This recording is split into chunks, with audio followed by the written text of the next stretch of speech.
So imagine you have received a better job offer from a different company and they will pay you 30% more than your current job. But they expect you to relocate to a much more expensive city. So let's do some spreadsheets and find the inflection point at which relocating is worth it. Before we can compare anything, we have to write down our current cost of living. Let's start with your monthly rent payments, and by rent I mean the total rent, which includes both your base payments and your utility costs. It's pretty cheap in the current town. Next, let's list the living expenses, which I will split out into separate columns.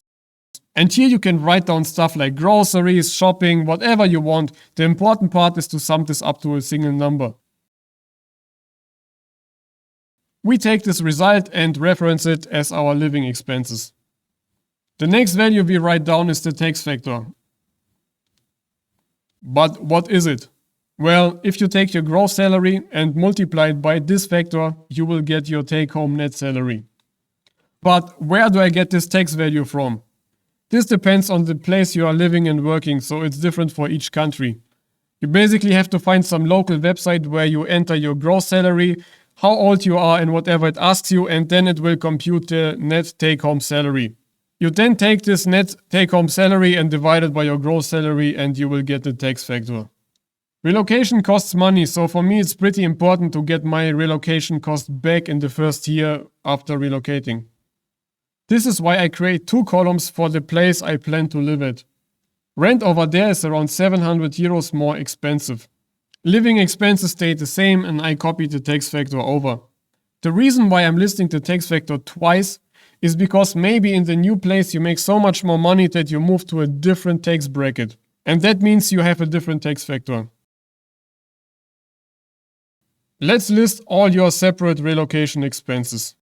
In the country where I live, it is pretty common that you have a 3-month notice period before you can cancel your renting contract.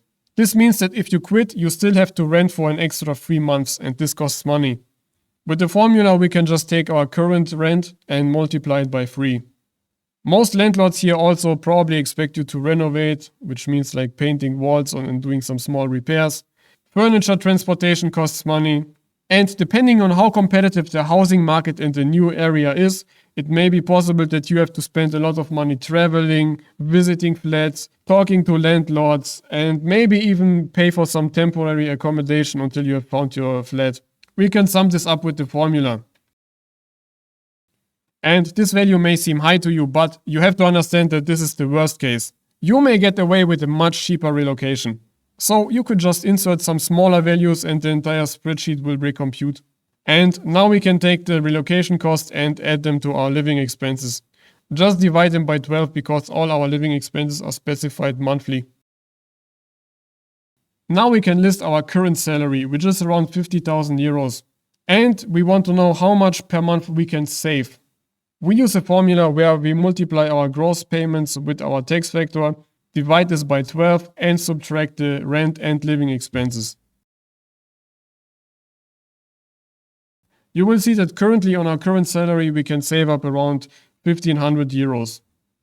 Let's add some extra salary rows in 5000 euro increments and apply our formula to see how much we can save. We can now recompute those values for our new city we want to relocate to. And now it becomes clear how much money we have to make in the new city in order to break even. So now let's imagine the new company that wants to hire you is paying 65,000 euros. This means that only in the second year you will barely break even, so it is not worth it. You now have two options. You can go to your current employer and ask him to give you a raise. And the good news is, even by just giving you 5,000 euros extra, he will outmatch whatever offer you have right now.